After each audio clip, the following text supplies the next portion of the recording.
গাছ থেকে টাটকা পুঁইশাক তুলে আজকে পুঁইশাক দিয়ে আমি মাছ রান্না করব। এই পুঁইশাকগুলো লাগানো হয়নি, আপনা আপনি হয়েছে।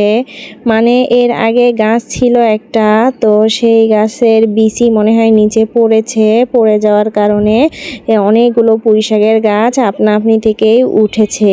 তো এত সুন্দর টাটকা পুঁইশাক যে কয়েকদিন পর পর আমরা এখান থেকে শাক তুলে খাই।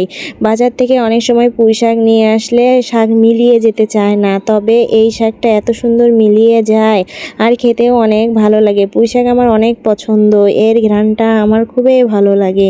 তো সকাল সকাল খাওয়া দাওয়া শেষ করে দুপুরের জন্য রান্না করব, তাই পুঁইশাকগুলো তুললাম। অনেকগুলোই পুঁইশাক তুলেছি। পুঁইশাকগুলো তোলার পর কেটে ধুয়ে একবারে পরিষ্কার করে রেখে দিলাম। তারপর টাটকা মাছ নিয়ে এসেছে, জাল পেতেছিল, জালের মধ্যে কিছুটা মাছ উঠেছে, তো সেই মাছটা কেটে ধুয়ে পরিষ্কার করলাম। এখন তো রান্না করার পালা। এক এক করে সব মশলাপাতি দিয়ে মাছটা হাত দিয়ে সুন্দর করে প্রথমে মেখে নিব, তারপর পুঁইশাক দিয়ে দিব।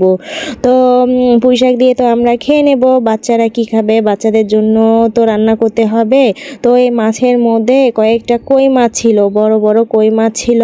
তো ওই কই মাছগুলো আবার আলাদা করে রেখেছি, বাচ্চাদের পেঁপে দিয়ে রান্না করে দিব। আর আজকে আমি কিছু রান্না করব না, শুধু পুঁইশাক দিয়ে মাছের ভাজি দিয়েই খাওয়া হবে, কারণ বাড়িতে তেমন একটা মানুষ নেই আজকে, সেজন্য আজকে বেশি কিছু রান্না করব না, শুধু ভাজি দিয়েই ভাত খাওয়া হবে। যখন মানুষ বেশি থাকে তখন আসলে রান্না করতেও ভালো লাগে, খেতেও ভালো লাগে, অনেক কিছু রান্না করতে ইচ্ছে করে।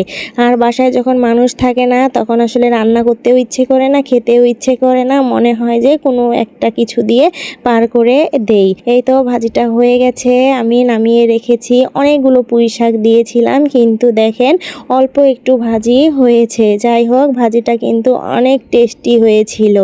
আর এদিকে এখন আমি পেঁপে দিয়ে কই মাছ রান্না করব। একবারে সব কিছু দিয়ে হাত দিয়ে মেখে একবারে অনেকগুলো পানি দিয়ে বসিয়ে দেব, এখানেই সিদ্ধ হয়ে ওখানেই রান্না হয়ে যাবে।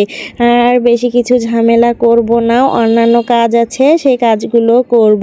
আমি এদিকে চুলার মধ্যে রান্না করছি। তো চুলার মধ্যে রান্না করলে হয় কি, সব কিছু একবারে রেডি করে নিতে হয়, তাহলে দ্রুত রান্না হয়ে যায়। যেহেতু একটা চুলা একটা করে রান্না করছি আর নামিয়ে রাখছি, তো আমি একটা করে রান্না বসাই দেই, আবার অন্যান্য কাজ করি, আবার এসে একটু নাড়াচাড়া করি, আবার অন্যান্য কাজ করি, আবার এসে নামাই।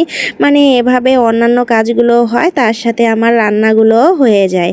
তো আজকে এ পর্যন্ত, সবাই ভালো থাকবেন, সুস্থ থাকবেন, আল্লাহ হাফেজ।